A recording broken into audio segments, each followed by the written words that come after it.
The thing they don't tell you is the long way is the shortcut, because the shortcut never gets you there. And so people quit when things get hard because the thought of things being hard forever feels unbearable. But that's a lie, because nothing's hard forever. You either quit, it gets easier, or you get harder. But no matter what, the hard always ends. And the only way you lose is if you quit before seeing it through.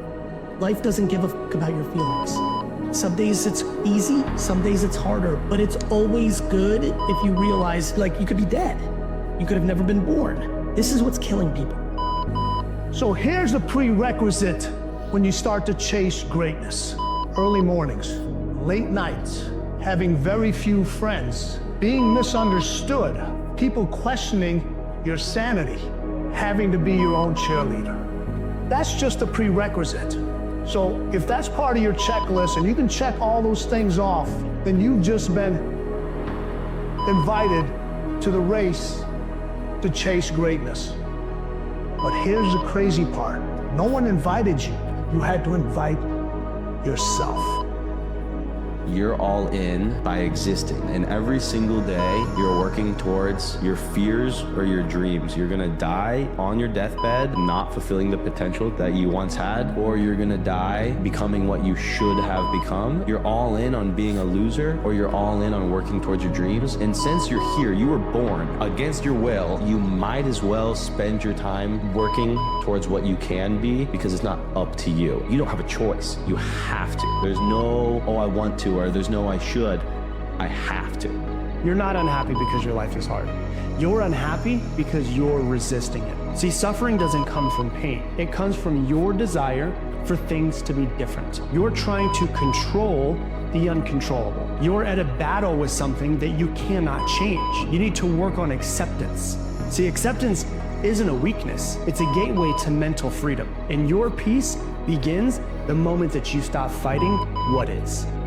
Do you want to feel great or be great? One worships comfort, the other sacrifices it. One shows up when it's easy, the other only in the hard. Because greatness isn't about how you feel, it's about what you choose when the feeling's gone. The silence when nothing is working and doing it anyway. Most people won't, and that's the difference. And that is why the few who do change everything. But do you have the guts to fail?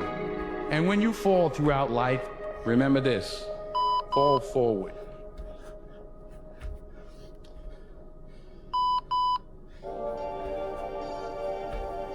There's a moment when every boy realizes no one's coming to save him. And that's when he becomes a man. The best day of a man's life is the day he realizes that nobody's coming to save him. And I got bad news for you. There's nobody coming.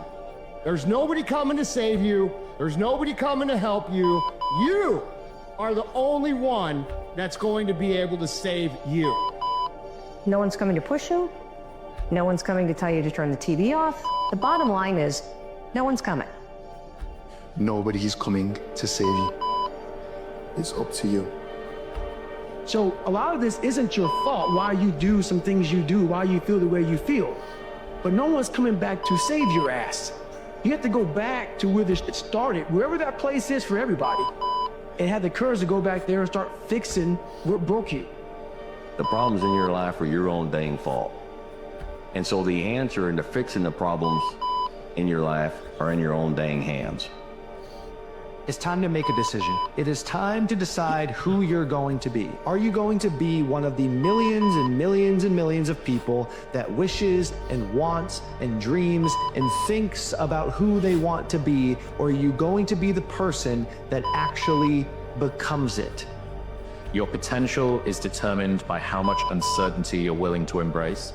Whatever position you put yourself in, you gotta work yourself out of.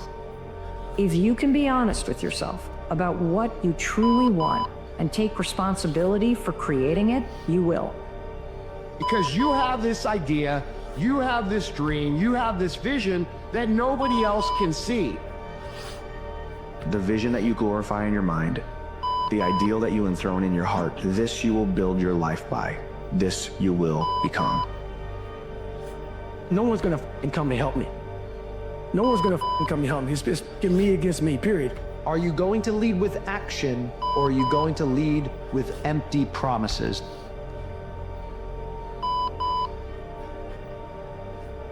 And a lot of people don't want to flip the script and say, the reason I'm not where I am in life is because of myself.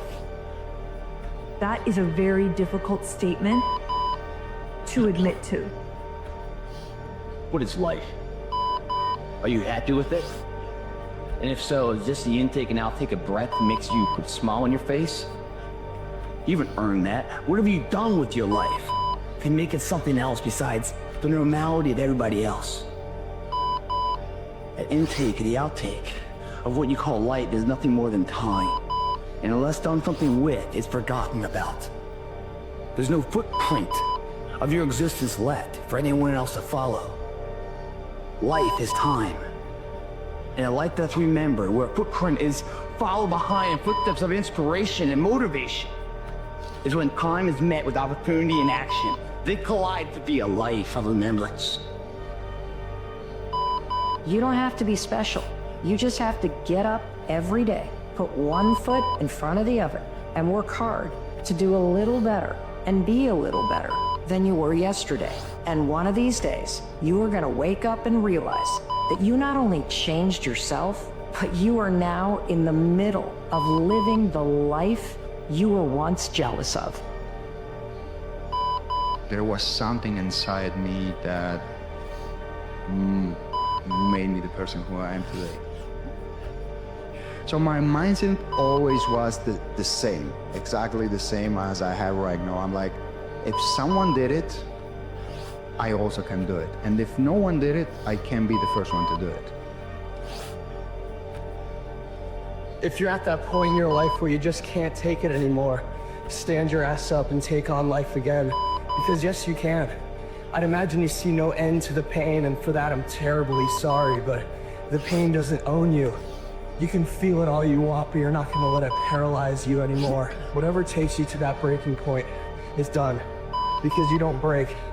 You stand the hell up and get better in the face of every single bit of it.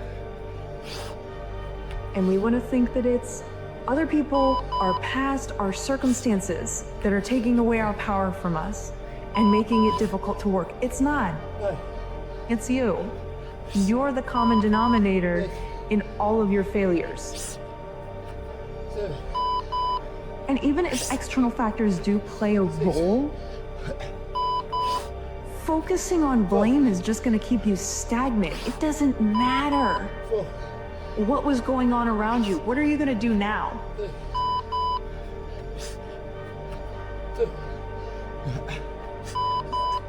I think people struggle a lot with the concept that something can be both painful and empowering. It's this hurts, therefore it's bad. When taking full accountability for life with all of the deficiencies that you have may be the most painful thing that you do when you look at yourself in the mirror and say, this is my fault. But in saying, this is my fault, those are also the first two steps of progress, because it's my fault, not anyone else's, which means it's my responsibility and my action that can change that.